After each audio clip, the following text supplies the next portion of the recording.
Latvia का visit visa आप Pakistani passport पर किस तरीके से हासिल कर सकते हैं।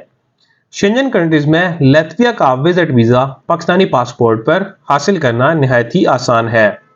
अस्सलामु अलैकुम, welcome to my YouTube channel visa culture and vlogs. Visa culture and vlog साथ मैं हूं आपका दोस्त जिशान सदीक। अगर अभी तक आपने हमारा यूट्यूब चैनल सब्सक्राइब नहीं किया तो आपसे रिक्वेस्ट है हमारा यूट्यूब चैनल सब्सक्राइब कर लें और साथ में बेल आइकन लाजमी प्रेस कीजिएगा ताकि आने वाला जो भी व्लॉग हो, वीजा इन्फॉर्मेशन हो, वो आपके पास टाइम बाय टाइम पहुंच सकें।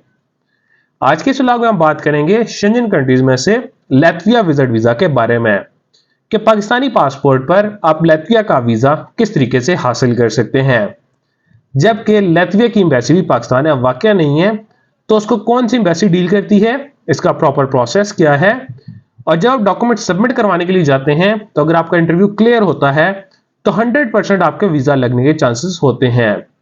अगर आप लातविया का वीजा अप्लाई करना चाह रहे हैं या आपको इन्फॉर्मेशन चाहिए तो इस वीडियो को एंड तक देखिएगा ताकि सारी आपको इस वीडियो से मिल सकें।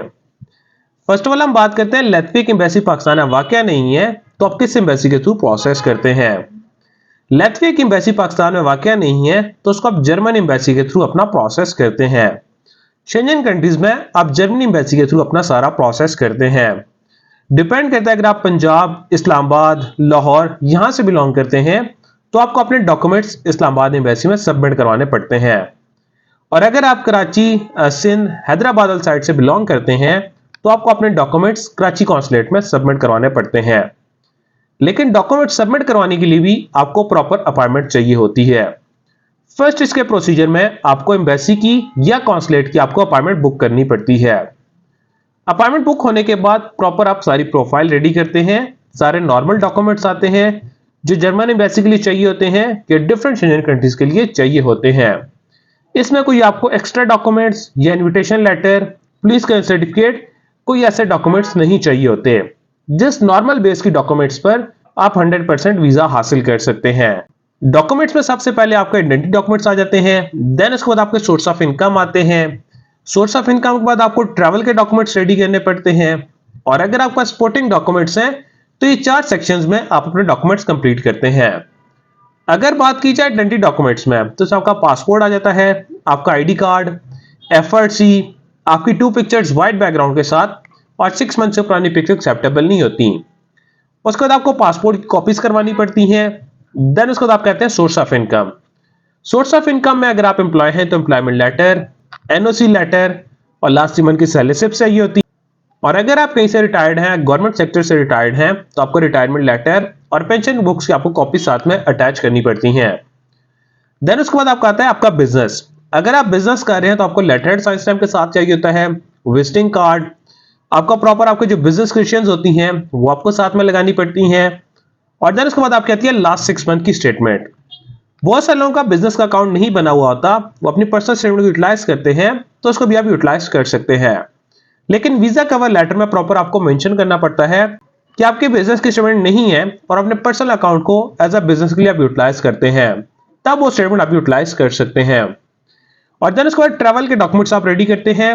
Visa form first of all आपका आता है, प्रॉपर आपको वीजा फॉर्म फिल आउट करना पड़ता है, आपकी टिकट की itinerary, travel health insurance, visa cover letter. Most important चीज कि आपको proper visa cover letter ready करना पड़ता है। जो आपकी प्रोफाइल होती है उसके मुताबिक आपको वीजा कवर लेटर रेडी करना पड़ता है। देन उसके बाद आप एक शॉर्ट सा ट्रैवल प्लान साथ में अटैच कर सकते हैं।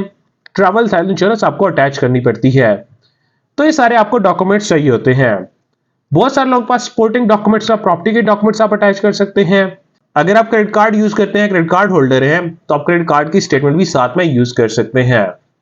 तो ये सारी फाइल बना के जिस दिन आपकी अपॉइंटमेंट होती है आप इस्लामाबाद में शटल सर्विस के थ्रू एम्बेसी में जाके अपने डॉक्यूमेंट सबमिट करवाते हैं। एम्बेसी में जाके जब डॉक्यूमेंट सबमिट करवा रहे होते हैं तो आपका वहां पर इंटरव्यू भी होता है। इंटरव्यू में आपको प्रोफाइल से रेलिवेंट ही आपसे क्वेश्चंस किए जाते हैं, और देन उसके बाद आप फीस सबमिट करवा देते हैं। डॉक्यूमेंट सबमिट होता है, आपका जो इंटरव्यू होता है, इंटरव्यू में जो क्वेश्चंस किए जाते हैं उसमें फर्स्ट ऑफ ऑल आपका क्वेश्चन आता है कि आप लातविया क्यों ट्रैवल करना चाह रहे हैं। तो उसमें प्रॉपर आपको इन्फॉर्मेशन प्रोवाइड करनी पड़ती है कि आप लातविया क्यों जाना चाह रहे हैं, आपका ड्यूरेशन ऑफ स्टे कितना है। कोशिश करें ड्यूरेशन ऑफ स्टे आप 5 to 7 डेज का ड्यूरेशन ऑफ स्टे रखें, क्योंकि लातविया इतना बड़ा शेंजन कंट्रीज नहीं है तो आपको लातविया में जो सिटीज हैं आप 4 to 5 डेज में एक्सप्लोर कर लेते हैं तो आप 5 to 7 डेज का मैक्सिमम स्टे वहां पर रखें और एक अच्छे तरीके से अपना स्टे कंप्लीट करें। और सेकंड नंबर पर क्वेश्चन आता है कि आप कुछ एक्सपेंडिचर्स हैं वो कौन बेयर कर रहा है। एक्सपेंडिचर्स में अगर आप खुद अपने पर्सनल भी यहां पर जा रहे हैं तो अपने स्टेटमेंट के बारे में आप बता सकते हैं, अपने बिजनेस के बारे में कि आप जॉब के बारे में डिटेल्स दे सकते हैं। और इसके बाद अगर आपको कंपनी स्पॉन्सर कर रही हो तो कंपनी स्पॉन्सर की डिटेल्स आपको देनी पड़ती हैं।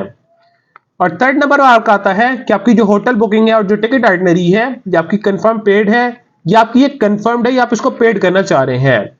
तो कोशिश करें अगर आप होटल बुकिंग कर रहे हैं तो आप पेड करके लगाएं, अदरवाइज ये है कि आप कंफर्म्ड होटल बुकिंग लगाएं, क्योंकि एम्बेसी समटाइम ये क्वेश्चंस भी करती है।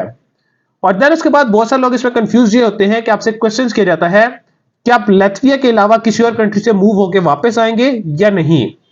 बहुत सारे लोग इसमें मिस्टेक ये करते हैं कि बताते हैं हम दूसरे कंट्रीज में जाके वहां पर स्टे करेंगे, हमने 3 से 4 दिन लातविया में रहना है और नेक्स्ट हमारा प्लान दूसरे शेंजन कंट्रीज का है।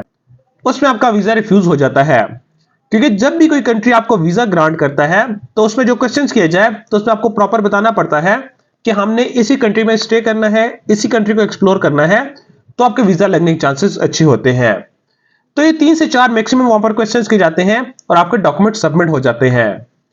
लातविया की जो विजिट वीजा फी है 80 यूरो विजिट वीजा फी है जो आपको पेड करनी पड़ती है।